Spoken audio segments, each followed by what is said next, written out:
My self doctor M.K. Paliwal, assistant professor in chemistry, government girls college Chomu. बच्चों, जैसा मैंने आपको पिछले क्लास में बताया था कि हम नेक्स्ट क्लास में जो है वो इस चैप्टर का अंतिम पार्ट पढ़ेंगे, और इस अंतिम पार्ट है और उसमें आज हम दो टॉपिक पढ़ेंगे।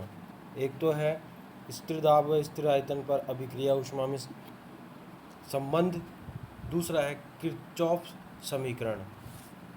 तो स्थिर दाब व स्थिर आयतन पर अभिक्रिया ऊष्मा में जो संबंध है उसको पहले पढ़ते हैं। Relation between the heat of reaction at constant pressure and constant volume. इसके लिए देखिए हम क्या बात करते हैं। माना कि कोई अभिक्रिया स्थिर आयतन पर संपन्न कराई जा रही है, उस स्थिति में पिस्टन वही बनी रहेगी, अर्थात परिपार्श्व में कोई कार्य नहीं होगा, क्योंकि पिस्टन का मूवमेंट नहीं है तो आयतन का चेंज नहीं है, और अगर आयतन का चेंज नहीं है तो इसका मतलब जो है वो कार्य जो होता है वो जीरो हो जाएगा, क्योंकि कार्य जो होता है वो आप जानते हो W बराबर P डेल्टा V होता है। तो हम बात करते हैं यहाँ पर ऊष्मागतिकी के प्रथम नियम अनुसार।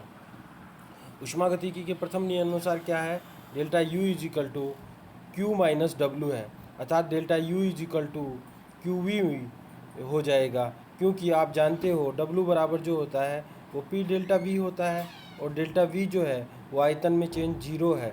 अतः हमारे पास W का मान जीरो हो जाएगा और हमारे पास एक समीकरण प्राप्त हो जाएगी जिसको हमने समीकरण फर्स्ट ए कहा है, और वो हो जाएगी delta U is equal to QV।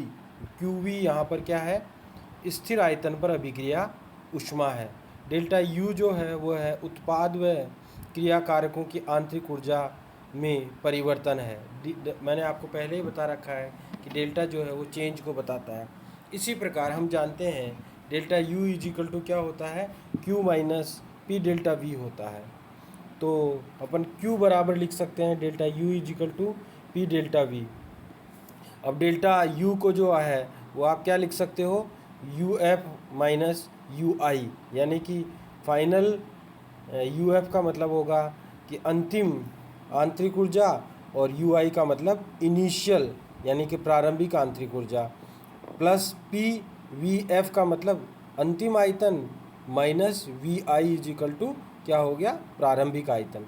तो अब अपन इसको ऐसे लिख सकते हैं, UF is UF minus UI plus PVF minus PVI। सो अब देखिए दोनों को अपन रीअरेंज करके लिख सकते हैं इस इक्वेशन को, UF plus PVF minus UI plus PVI। आप इसको रीअरेंज करके ऐसे लिख सकते हो। और आप जानते हो U प्लस PV जो होता है वो एंथैल्पी के बराबर होता है, यानी कि H इज इक्वल टू होता है U प्लस PV। तो हम ये कह सकते हैं कि UF plus PVF is equal to हो जाएगा HF, और U plus PVI is equal to हो जाएगा HI। तो हमारे पास ये हो जाएगा, क्योंकि हमने जो है वो यहाँ पर अगर अपन दाब स्थिर रखेंगे तो हमारे पास क्या हो जाएगा, QP is equal to delta H हो जाएगा, और इसको अपन ने फर्स्ट बी कहा है, जहाँ QP जो है वो स्थिर दाब पर अभिक्रिया की ऊष्मा है, वह डेल्टा H जो है उत्पाद व क्रिया कारकों की एंथैल्पी में परिवर्तन है। अब हम जानते हैं, मैंने आपको पहले ही बताया, पहले अपन ने एक रिलेशन पढ़ा है कि delta H is equal to होता है delta U plus P delta V, जिसको हमने समीकरण 1 कहा है, जहाँ पर डेल्टा V जो है वो स्थिर दाब पर आयतन में परिवर्तन है। अब देखिए आप वैसे भी एक फॉर्मूला जानते हो, PV is equal to NRT। तो अपन ये फॉर्मूला यहाँ पे भी रख सकते हैं कि क्या है, P डेल्टा V है, तो हम माना ऐसे मान लें कि माना अभिक्रिया में गैसीय क्रियाकारक यानी कि रिएक्टेंट के N मॉल अभिक्रिया में भाग ले रहे हैं, और गैसीय उत्पाद यानी गैसियस प्रोडक्ट के N प्रो मोल भाग ले रहे हैं, मॉल बन रहे हैं। माना कि दोनों का आयतन क्रमशः V रिएक्टेंट व V प्रोडक्ट है, अतः ये मानते हुए कि गैस आदर्श आचरण की तरह व्यवहार करती है, तो हम फॉर्मूले से PV is equal to NRT से लिख सकते हैं, PV reactant is equal to N reactant into RT। वह P V product is equal to N product into R T, जो समीकरण 3 में बताया गया है। अब देखिए पी डेल्टा वी को अपन ऐसे लिख सकते हैं, P V product minus V reactant is equal to हो सकता है P V product minus P V reactant, समीकरण 4 में। अब देखिए अतः समीकरण 2, 3 व 4 द्वारा अपन क्या लिख सकते हैं, P delta V is equal to N product R T minus N reactant R T is equal to R T common लेके अपन ये लिख सकते हैं, क्या लिख सकते हैं, n product minus N reactant. इस प्रकार से हमारे पास P delta V is equal to हो जाएगा आर टी डेल्टा एन। ये हमारे पास इम्पोर्टेंट फार्मूला आ जाएगा, क्या आ जाएगा, P delta V is equal to R T delta N. अब अपन ऐसे भी लिख सकते हैं, पी डेल्टा वी बराबर जो है वो डेल्टा एच, अथवा ऐसे लिख सकते हैं, एक फार्मूला हमारे पास ये ऊपर से आ गया, delta H is equal to delta U plus R T delta n, और delta H is equal to अपन क्या लिख सकते हैं, समीकरण जो है हमारे पास,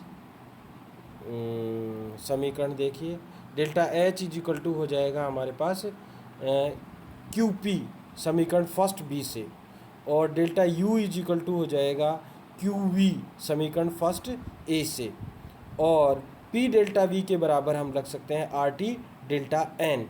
तो समीकरण 6 में डेल्टा एच का मान समीकरण फर्स्ट बी से व डेल्टा यू का मान समीकरण फर्स्ट ए से रखने पर हमारे पास आ जाएगा Q P is equal to Q V plus R T delta N. ये एक और रिलेशन हमारे पास हो जाएगा। इस प्रकार से हमारे पास हम कह सकते हैं हमारे पास कितने रिलेशन हो गए, Q V is equal to हो जाएगा delta U is equal to हो जाएगा क्यू वी, और delta H is equal to Q P, और हम ये कह सकते हैं P delta V is equal to हो जाएगा आर टी डेल्टा एन, यदि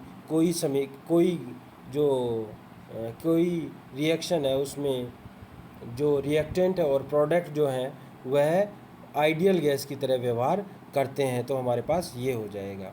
अब देखिए समीकरण 7 किसी अभिक्रिया के लिए स्थिर आयतन पर व स्थिर दाब पर अभिक्रिया ऊष्मा के मध्य संबंध बताती है, और यह संबंध उत्पादों व क्रियाकारकों के मोलों के अंतर पर निर्भर करता है।